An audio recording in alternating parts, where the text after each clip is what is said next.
하나님 말씀은 에스겔 3장 16절에서 19절까지 말씀입니다. 에스겔 3장 16절에서 19절 우리 같이 한 목소리로 봉독합니다. 7일 후에 야훼의 말씀이 내게 임하여 이르시되 인자야, 내가 너를 이스라엘 족속의 파수꾼으로 세웠으니 너는 내 입의 말을 듣고 나를 대신하여 그들을 깨우치라. 가령 내가 악인에게 말하기를 너는 꼭 죽으리라 할 때에 내가 깨우치지 아니하거나 말로 악인에게 일러서 그의 악한 길을 떠나 생명을 구원하게 하지 아니하면 그 악인은 그의 죄악 중에서 죽으려니와 내가 그의 피값을 내 손에서 찾을 것이고 내가 악인을 깨우치되 그가 그의 악한 마음과 악한 행위에서 돌이키지 아니하면 그는 그의 죄악 중에서 죽으려니와 너는 내 생명을 보존하리라. 아멘. 내가 너를 파수꾼으로 세웠으니 라는 제목으로 함께 하나님 말씀 나눕니다. 함께 한번 고백할까요? 내가 너를 파수꾼으로 세웠으니, 내가 너를 파수꾼으로 세웠으니.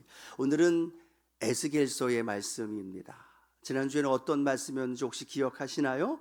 예레미야 애가의 날마다 새롭게 우리에게 부어주시는 그 은혜, 오늘도 이 주일 아침 2부 예배에 저와 여러분에게 새로운 은혜로 부어주실 줄로 믿습니다.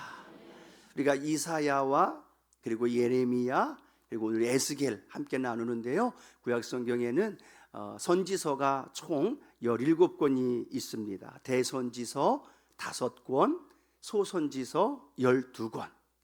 우리가 지금 함께 말씀을 나누고 있던 이사야, 예레미야, 애가, 오늘 에스겔, 그리고 그 다음에 있는 다니엘까지 하면 대선지서를 우리가 함께 나누고 있다는 것, 우리가 한번 좀 생각해 보면서 오늘은 그 중에 어디에 대한 부분을 함께 나누어요? 에스겔입니다. 잘 따라오고 계시는 거죠? 창세기부터 지금 에스겔까지 나오고 있어요. 이렇게 성경을 쭉 함께 나누는 이유는 성경을 나무 한 그루 한 그루 보는 것보다 숲을 보면서 그 나무를 보면 더 큰 은혜가 있기 때문에, 그래서 오늘도 에스겔을 통해서 하나님 주신 은혜가 저와 여러분 안에 함께하기를 축복합니다.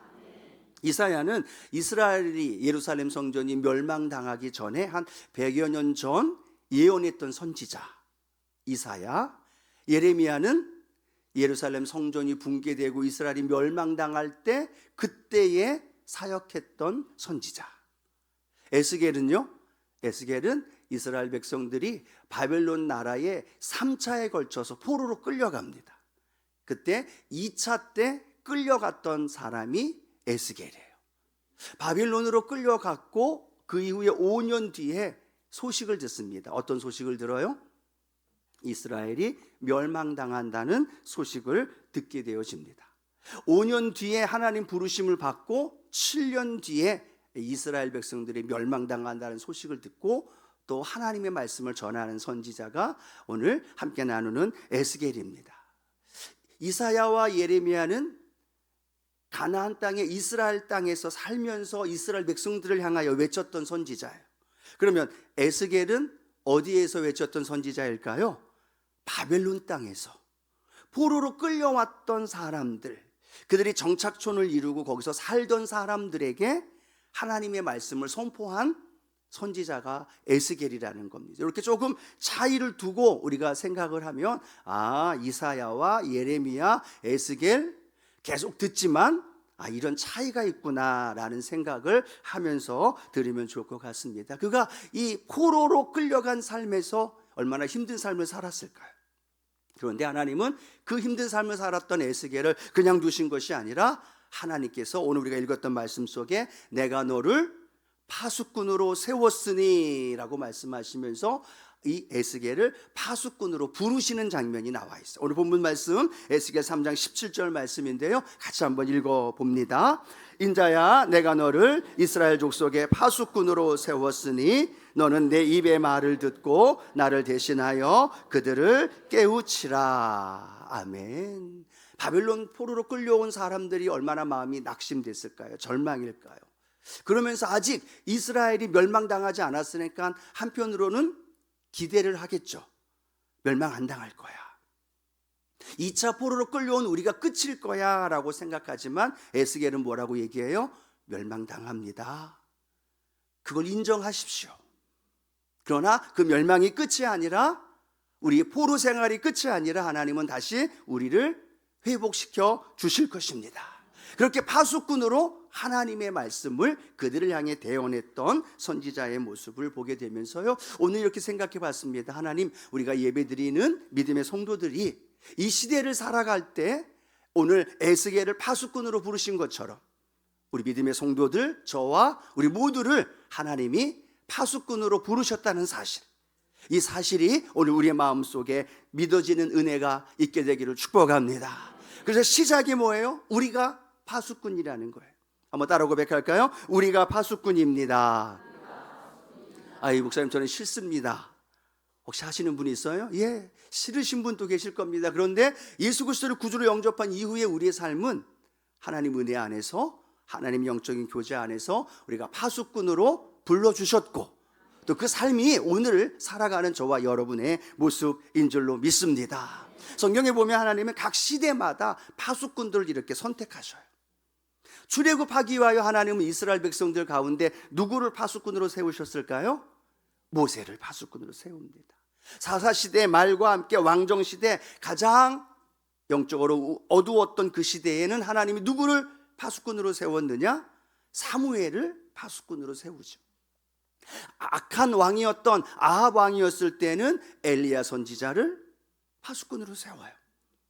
오늘 성경에 우리가 함께 말씀을 나눴던 것처럼 이사야를, 때로는 예레미야를, 오늘은 에스겔을 통하여 하나님이 파수꾼으로 불러주시고 그를 통하여서 하나님의 일을 이루어 가시는 줄로 믿습니다. 그럼 오늘도 저와 여러분 믿음의 사람들을 통해 하나님은 일하신다는 거예요. 저는 싫어요? 아니요, 싫어도 저와 여러분의 삶에 하나님이 함께 하시기, 또 그 믿음의 길을 걸어가는 저와 여러분의 삶의 현장 안에 우리를 부르시고 파수꾼으로 그 역사를 만들어 가는 줄로 믿습니다. 여러분 한번 생각해 보십시오. 20대 중반의 청년의 나이에 나라가 멸망당합니다. 그리고 포로로 끌려가요. 그 참담한 마음이 얼마나 힘들었을까요? 우리 선조들에 대하여 원망과 불평이 얼마나 있었을까요? 에스겔은 물론 제사장 가문의 출신이었지만 그럼에도 하나님 앞에 제사 드릴 수 있는 성전이 붕괴가 되어지는 걸 경험합니다. 그리고 양손에 묶여서 머나먼 바벨론으로 끌려갑니다.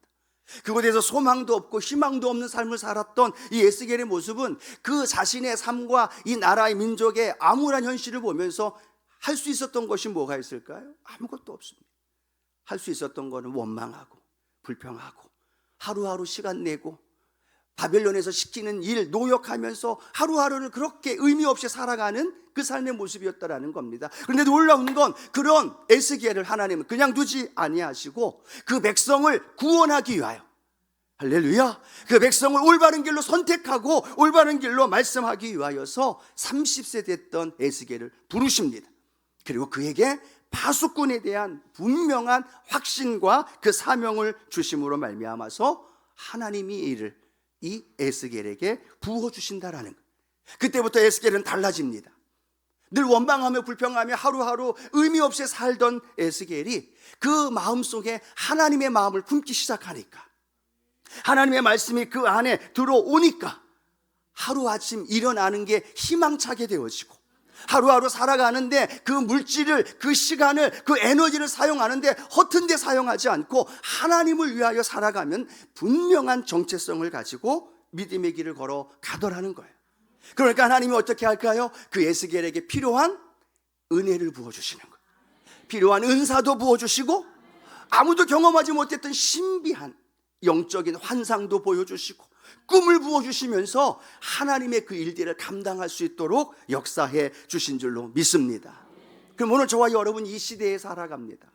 혼탁하고 혼란하고 정신없는 이 시대, 하나님을 믿는 것이 너무나도 힘들어가는 종교다원주의적인 시대, 탈기독교화 되어져 가고 또 하나님을 믿는 것이 많은 사람들 앞에서 그런 자랑할 것이 되어지지 않는 만큼 어려운 시대에 살아갑니다. 그럼에도 불구하고 하나님이 저와 여러분을 향하여 이렇게 말씀합니다. 내가 너를 파수꾼으로 세웠노니. 이 말씀이 믿어질 때 우리 삶은 달라진다는 거예요. 원망하는 게 아니라 이 민족에 대하여, 정치에 대하여, 내 삶의 환경, 경제적인 어려움 안에서 불평하고 좌절하고 시간을 때우고 그냥 허비하는 인생이 아니라, 내가 하나님 앞에서 이 시대에 파수꾼으로 부름을 받았지. 하나님은 이 시대에 내가 너무 약해서 이 시대, 이 나라, 이 민족 생각하긴 좀 벅차라고 말한다면 걱정하지 마십시오. 여러분의 가정에서 여러분을 파수꾼으로 부르셨다라는 것, 여러분의 직장에서, 여러분의 사업장에서, 우리 교회 안에서 저와 여러분을 파수꾼으로 불러주셨다는 걸 내가 인정하면, 내 마음속에 믿음으로 아멘 하고 받아들이면 우리 인생은요 달라집니다. 삶의 목적이 생기고, 삶이 하나님이 주시는 분명한 세계관을 가지고 꿈을 꾸면서 하나님이 주신 놀라운 은혜를 선포하며 나아가는 우리 모두가 되어질 줄로 믿습니다. 저는 연약한 여인이에요. 80 먹고 연약하고 물질도 별로 없고 저는 아무것도 할 수 없어요 라고 말하지만 걱정하지 마십시오. 성경에 보면 창녀 출신이었던 여자 라합도 하나님께서 택하셔서 그 라합으로 인하여 그 가정이 구원받는 은혜가 일어난 줄로 믿습니다. 일자 무식했던 베드로 어부도 하나님이 택하니까 어떤 일이 벌어져요? 그를 통해 교회가 세워지고 그를 통해 하나님의 나라가 증거되어 지도하는 거예요. 남녀노소 빈부귀천, 물질이 많고 적음이 중요한 것이 아니라 내가 하나님의 부르심, 그것을 가지고 있다라는 것에 대한 분명한 마음의 소원을 간직할 때 우리에게는요 이 나라, 이 민족을 볼 수 있는 눈을 열어주시고, 내 가정에서 필요한 영적인 은혜를 깨닫게 하여 주시고, 내가 속해 있는 지역과 구역과 기관과 부서, 교회 공동체 안에서 나를 통해 하나님이 행하실 놀라운 일들을 이루어 주시는 줄로 믿습니다. 그래서 오늘 우리가 분명히 깨달아야 할 것이 바로 그겁니다. 하나님, 이 시대에 나를 파수꾼으로 부르셨군요.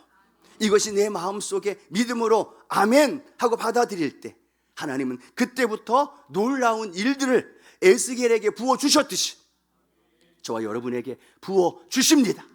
그리고 하루하루가 하나님의 뜻을 이루어 나가는 복된 삶으로 우리를 인도해 주실 줄로 믿습니다. 자, 그렇게 파수꾼으로 부름을 받았던 이 에스겔의 삶에 어떤 일이 벌어지나요? 하나님과의 영적 교제와 만남의 시간들이 함께 펼쳐지는 모습을 보게 되어집니다. 하나님의 말씀을 듣고 그 말씀이 에스겔의 마음속에 뜨거운 은혜가 되어지고, 하나님이 다른 사람에게는 아니지만 그 에스겔에게 환상도 부어주시고 하나님의 영으로 이끌려서 마음껏 그 하나님의 일들을 이루어가게 하신다는 것. 그래서 우리가 깨달아야 할 두 번째는 하나님과의 영적 교제가 늘 우리 안에 있게 되어진다는 거죠.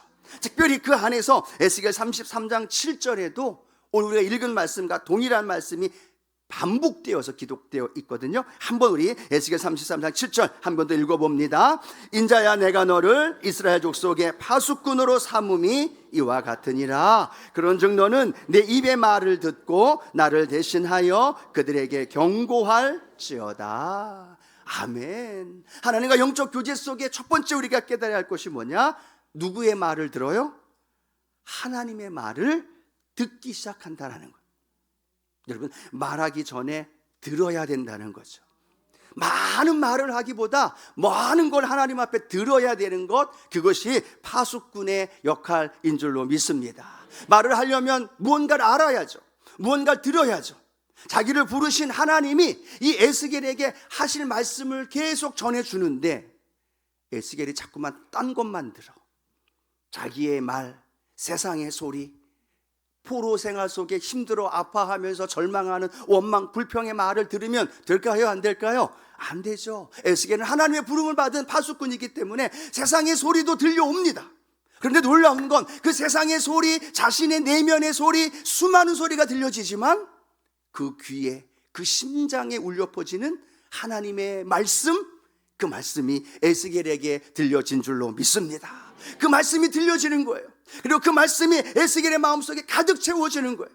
그러니까 세상의 소리가, 자신의 소리가 들려지는 게 아니라 하나님의 말씀을 듣고 그 말씀을 가지고 백성들에게 하나님의 말씀을 전하는 사람, 그 사람이 에스겔이고 오늘 저와 여러분이 되어야 할 줄로 믿습니다. 여러분, 누구의 말을 많이 들으시나요? TV의 소리, 유튜브의 소리, 가짜 소리, 수많은 사람들의 소리를 많이 듣느라고 우리의 귀가 너무 힘들지 않아요? 심지어 이어폰까지 꼽고 노래를 들어가면서 세상 이야기에 너무너무 심취해 있지 않아요? 하나님의 말씀은 듣는데 우리가 너무 귀를 기울이지 않는데 세상의 소리와 내 내면의 소리와 듣지 않아도 되는 이야기가 너무 많이 들려요.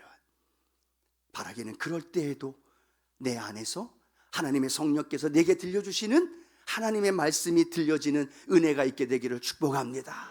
그 말씀이 내 안에 들려질 때 그 말씀을 듣고 운명을 내가 거는 거죠. 생명을 내가 거는 거죠. 그 말씀으로 하루를 살아가는 거죠. 그 말씀을 전하기 위해, 그 말씀을 듣고 살아가기 위해 에스겔은 하루하루의 삶을 살아가게 되어지는 거예요. 오늘 하나님, 내가 하나님의 소리, 하나님의 음성, 하나님의 말씀을 들을 수 있게 하여 주시옵소서. 여러분, 우리가 TV나 뉴스를 보면 하도 그런 얘기 많이 듣지 않아요? 정당과 정당끼리 이야기를 하면서 국민이 무섭지 않느냐, 국민의 소리를 듣지 않는다, 서로 비난하며 정죄할 때 서로 이야기합니다. 자신들이 국민의 소리를 들으면 좋은데 전혀 듣지도 않으면서 누구의 소리를 들어요? 자기의 이익되는 소리, 자기가 도움되는 거, 자기의 이익, 자기의 당리당략을 향하여 살아가면서 수많은 사람들, 국민들의 소리를 듣지 않는 모습을 보면서 우리는 다시 한번 우리를 되돌아봐야 되는 거죠. 나는 정말 하나님의 소리, 하나님의 말씀에 귀를 기울이며 살아가고 있는가? 그들을 향하여 비난하면서 나는 내 소리에 그렇게 묻혀서 살아가고 있는 건 아닌가? 듣지 말아야 할 소리에 귀를 기울여서 내 사고, 내 영적인 것들이 둔감해지고 하나님의 소리를 방해하고 있지는 않는가? 하나님, 오늘 내 영이 하나님의 말씀에 귀 기울이게 하여 주시고 그 말씀이 들어 열려질 때 내 영이 살아나고 그 말씀으로 내 삶을 살아갈 수 있는 오늘 저와 여러분이 되어지기를 주님의 이름으로 축복합니다. 또 하나, 하나님을 대신하여 말씀을 전한다는 거죠. 하나님을 대신한다라는 건 무엇을 의미하느냐? 하나님의 마음을 품는다는 거예요. 하나님을 대신하여 전하는 거예요. 근데 하나님을 대신한다는 건 하나님의 마음인 거죠. 이스라엘 백성들을 향한 하나님의 마음, 에스겔의 마음 속에 느껴지는 거예요. 그러니까 하나님의 마음이 느껴지니까 에스겔이 이스라엘 백성들에게 가서 하나님의 말씀을 전해주는 거고, 전할 때 그냥 전하나요? 누구의 심정으로?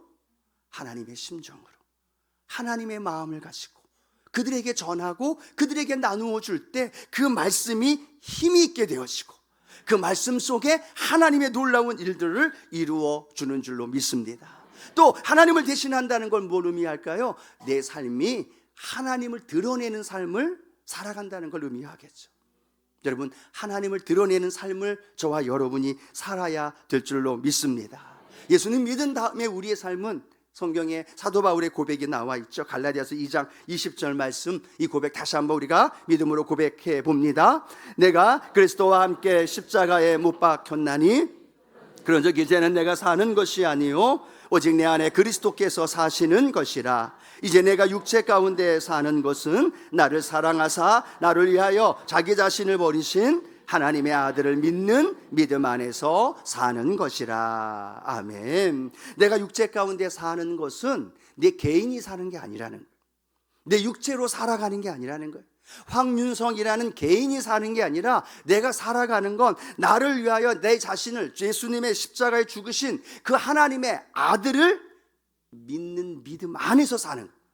그 믿음 안에 산다는 건 내가 사는 게 아니라 예수 그리스도가 살아가는 거예요.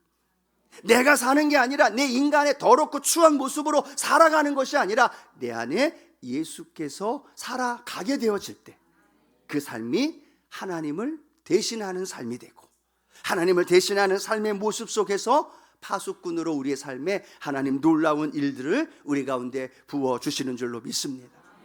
여러분 아시죠?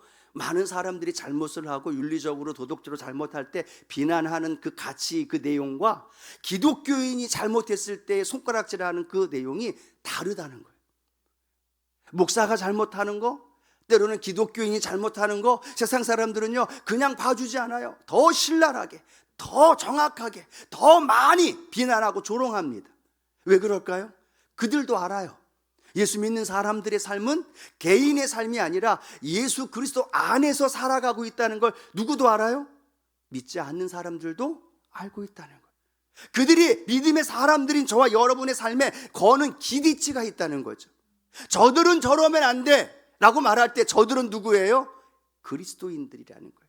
기독교인들이라는 거예요. 왜요? 그들도 안다라는 거예요. 세상 사람들도 안다는 거예요. 예수 믿는 사람들은 예수님과 함께 살아가는 그리스도인들이고, 그 개인이 사는 게 아니라 그 안에 예수님과 함께 살아가는 삶이고, 그러다 보니까요, 조금 잘못해도 더 비난하고 더 정죄합니다.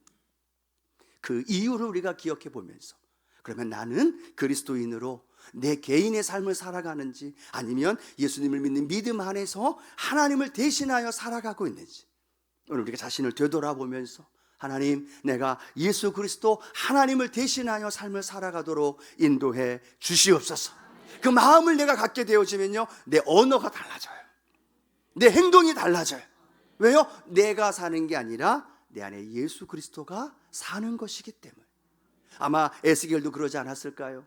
같이 끌려갈 때 원망하며 불평하며 그렇게 마음이 불편하고 함께 했던 그 무리들, 그 사람들 앞에서 달라지는 거죠. 하나님의 선지자 파수꾼으로 부름받은 이후에 그의 생각이, 그의 언어가, 행동이 달라지면서 그들에게 올바로 하나님의 진리를 가르쳐주는 그런 에스겔의 모습으로 바뀌어졌다면, 오늘 저와 여러분 예수 그리스도의 피값으로 하나님의 자녀가 되었기에 오늘 그 은혜 안에서 저와 여러분이 예수 그리스도를 드러내는 그리스도의 향기가 발산되어지는 그런 믿음의 성도님들 되어지기를 축복합니다. 자, 그러면서 그 파수꾼이 하여야 할 일, 그 역할, 그 책임은 무엇일까요? 오늘 성경에 보니까 이렇게 기록합니다. 에스겔 3장 18절 말씀 같이 읽어봅니다. 가령 내가 악인에게 말하기를 너는 꼭 죽으리라 할 때에 내가 깨우치지 아니하거나 말로 악인에게 일러서 그의 악한 길을 떠나 생명을 구원하게 하지 아니하면 그 악인은 그의 죄악 중에서 죽으려니와 내가 그의 피값을 내 손에서 찾을 것이고. 아멘. 예를 들어 이런 겁니다. 하나님이 파수꾼에게 그 악인이 죽을 거다, 죄를 회개하고 하나님께 돌아오지 않으면 그 악인은 죽을 거야, 파수꾼인 에스겔아 가서 전해. 그런데 에스겔이 그 말씀을 전하고 그를 깨우치고 그 악한 길에서 돌이키도록 그 말씀을 전하고 증거했어요. 그런데 악인이 돌아오지 않아. 그래서 그 악인은 죽게 되면, 그 악인은 죽을지라도 파수꾼의 생명은 어떻게 된다고요? 보존되는 거예요. 그 역할을 감당했기 때문에. 그런데 그 악인에게 가서 전하지 않음으로 말미암아서, 그를 깨우쳐서 돌이키지 않음으로 인해서 그 악인이 죽었어. 그러면 그 악인이 죽은 그 피값을 누구에게 찾겠다라고 말씀하셔요? 에스겔에게 찾겠다는 거예요. 파수꾼에게 찾겠다는 거예요. 내가 전하지 않음으로, 내가 그를 깨우치지 못함으로, 그가 회개하고 돌아오지 않았다면, 내가 전하지 않음으로 말미암아 그가 그렇게 그대로 악인의 모습 속에 죽었다면, 악인은 죽었지만 그 피값은 파수꾼인 에스겔 너에게 찾겠다는 거죠. 오늘 우리가 파수꾼으로 부름받아 되었다면 우리의 삶의 현장에서도 동일합니다. 우리 주변에 있는 많은 악인들, 우리 주변에 있는 많은 사람들, 주변에 있는 믿지 않은, 믿음이 연약한 많은 사람들이 그대로 살아가고 있는 모습 속에서 우리가 전하지 않으면, 우리가 그들에게 말하지 않으면, 우리가 그들을 돌이켜 일으켜 주지 않으면, 우리가 그들을 다시 주께로 나와서 하나님 앞에 나와 회복되고 구원의 은혜를 맛보지 않게 하면, 그분들은 죽을지라도 그 피값을 누구에게 찾겠다고 말씀하셔요? 우리에게 찾겠다는 이야기. 내 아들, 딸이 세상을 향해 달려가고 있잖아요. 우리 부모님이 죽을 날이 얼마 안 됐는데 내가 전하는 말, 내가 예수 그리스도의 생명, 천국에 대하여 전하지 않은 채로 그대로 돌아가시면 그 피값을 누구에게서? 내게서 찾겠다는 거예요. 굉장히 무섭고 두려운 말씀인 거죠. 그러나 우리가 하여야 할 일을 다 한다면, 예수님 믿어야 됩니다, 어머니 돌아가시기 전에 예수님 믿고 천국 가셔야 됩니다, 얘야 세상으로 나가는 것보다 참된 진리 대신 예수님 만나야 돼, 이 말씀을 전하고 또 전하고 또 전하고 그를 깨우치고 그가 돌아오지 않는다 할지라도 하나님 그 기도에, 그 부르짖음에 응답해 주실 줄 믿지만 혹시나 그게 응답되지 않는다 할지라도 하나님께서는 그 핏값을 우리에게서 찾지 않겠다는 이야기입니다. 그럼 우리는 뭘 해야 될까요? 내가 할 일은 해야 된다라는 겁니다. 침묵하고 외면하고 무관심 속에 넘어갑니다. 바빠서 해야 할 일을, 바빠서 전하지 못할 일을 멀리 떨어져 있는 부모이라고, 멀리 떨어져 있는 이웃들이라고 해서 내가 전하지 않고 증거하지 않으면 그 피값이 내게 돌아온다는 어마어마하게 무서운 말씀이면서도 그 선포와 증거로 인하여 하나님 어떤 일을 행하실까요? 그 영혼을 구원하십니다. 그 심령을 깨우치시고 내가 전하는 말 한마디가, 내가 증거하는 말 한마디가 지금은 아니, 다음에 몰라 라고 말한다 할지라도 하나님의 성령께서 우리의 마음을 아시고 그 영혼을 변화시켜 주셔서 주께로 인도하는 그 일들을 우리에게 감당하게 해주시는 줄로 믿습니다. 코로나 이후에 수많은 사람들이 교회 나오지 않아요. 인터넷 앞에서 예배를 드리고 있고 몸이 불편하고 연약한 상황 속에서 그렇게 살아가는 그들에게 우리는 뭐라고 이야기하고 있나요? 아직도 교회에 돌아와서 함께 예배 드려야 하는데 그 돌아오지 않은 많은 성도들, 많은 영혼들, 아직 예수님을 믿지 않는 주변에 있는 이들을 보면서 우리는 뭐라고 그들에게 말하나요? 그냥 스쳐 지나가나요? 다음에 만나면 얘기하지, 또 기회가 있겠지라고 말하나요? 아니요. 그 영혼이 언제 어떻게 될지 모르는데 오늘 우리에게 주어진 그 파수꾼의 사명을 하나님 내가 감당할 수 있고 내가 오늘 전할 수 있게 하여 주시어서 그들을 주께로 인도하는 그 역사가 나타나게 하옵소서. 그 위험을 보고도 경고하지 않으면, 그 멸망의 길로 가는 영혼을 보면서도 우리가 외면하지 않는 그것이 하나님의 부르신 파수꾼의 사명을 기억하면서 하나님 앞에서 우리 그 사명자의 길을 담대히 걸어가는 저와 여러분 되어지기를 축복합니다. 기도해야 할 성도 있잖아요. 기도해야 되는데 문제 때문에 힘들어 아파하고 물질로 어려움 당하고 있는 그분 보면서 우리는 어떤 마음이 들어요? 기도하면 되는데, 하나님께 매달리면 되는데, 하나님 바라보면 되는데 라는 마음이 있으면 기도하면서 지혜롭게 권면해 보세요. 그에게 말씀을 전해줘서 예배의 자리, 은혜의 자리, 기도의 자리로 함께 나와서 그분이 하나님 만나면, 그분이 주의 사랑을 경험하면 그것으로 인하여 하나님의 구원의 역사와 회복의 은혜가 일어나게 될 줄로 믿습니다. 또 하나 우리가 마지막 하나 더 기억할 것은요, 우리가 파수꾼으로 부름을 받았지만 더불어서 내 주변에 있는 이들이 파수꾼이 되어서 나에게 하시는 말씀을 들을 수 있는 마음이 있어야 된다는, 나는 파수꾼이야, 나 혼자 파수꾼이야 라고 혼자 외치는 게 아니라 내 옆에 있는 분도, 우리 권사님도, 우리 집사님도 하나님 앞에서 파수꾼으로 부름을 받아서 기도하는 가운데 두려운 마음으로 우리에게 전해주는 그 말씀이 있다는 거예요. 그렇죠? 사울 왕은 사무엘에 전해주는 파수꾼의 외침을 거부했어요. 변명했어요.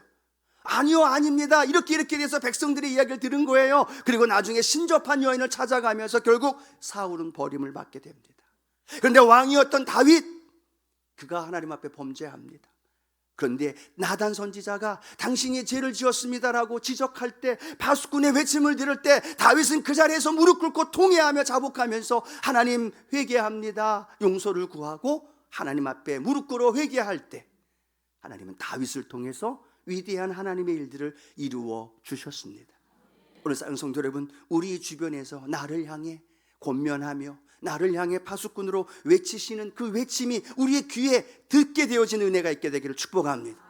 귀 닫아버리고 나 혼자 독불장군의 신앙이 아니라 기도하시는 구역장님이, 권사님이, 집사님 기도하러 갑시다, 또 성도들을 향해서 주의 이름으로 권면할 때 그것이 파수꾼의 외침, 성령의 외침임을 우리가 받아들이면서 그 음성을 내가 들을 때 여러분, 내가 살아나요. 그리고 그 영혼이 살아나게 되고 나로 인하여 우리 가정이 살아나게 되고 놀라운 하나님의 일들이 이루어지는 줄로 믿습니다. 뭐야, 나는 권사인데, 나는 장로인데, 나는 목사인데, 일개 성도가, 일개 자녀가 무슨 소리. 아니요, 하나님은 어린아이를 통해서도 우리에게 말씀하고 싶어 하는 것 말씀해 주셔요. 내가 마음이 열리고 귀가 열려서 그 말씀이 내 안에 들어올 때, 아, 하나님 그렇군요, 그 말씀을 깨달아 알고 우리가 돌이키게 되어질 때 하나님께서 저와 여러분을 살리시고 놀라운 하나님의 능력으로 인도해 주실 줄로 믿습니다. 에스겔을 오늘 일 처음 시작하면서 파수꾼으로 부르신 하나님, 놀라운 건 오늘 저와 여러분을 파수꾼으로 부르셨다라는 것, 그것이 예수의 피값 주고 우리를 세워주셨다는 걸 다시 한번 믿음으로 받아들이고 삶의 자리에서 하나님의 말씀을 듣고 하나님을 대신하여 살아가면서, 그리고 삶의 자리에 외쳐야 할 말씀 외치시고 들어야 할 말씀 들으시면서 하나님이 우리를 통해 행하실 많은 일들을 행하며 나가는 놀라운 역사가 일어나길 축복합니다. 에스겔을 읽다 보면요, 놀라워요. 에스겔이 대언할 때 마른 뼈가 살아나요. 파수꾼으로 부름받았던 에스겔이 믿음으로 선포할 때 생기가, 성령이 그들에게 들어가게 되어지고 그들이 살아나는 일들이 일어나더란, 그 파수꾼으로 부름받은 오늘 저와 여러분이 그 하나님 앞에서 겸손히 하나님의 말씀을 대언하며 걸어갈 때 필요한 은혜, 은사, 능력, 영권, 물권 부어주신다는 거예요. 그걸 우리가 담대히 선포하면서 걸어갈 때 하나님의 놀라운 일들이 우리 안에 일어날 줄로 믿습니다.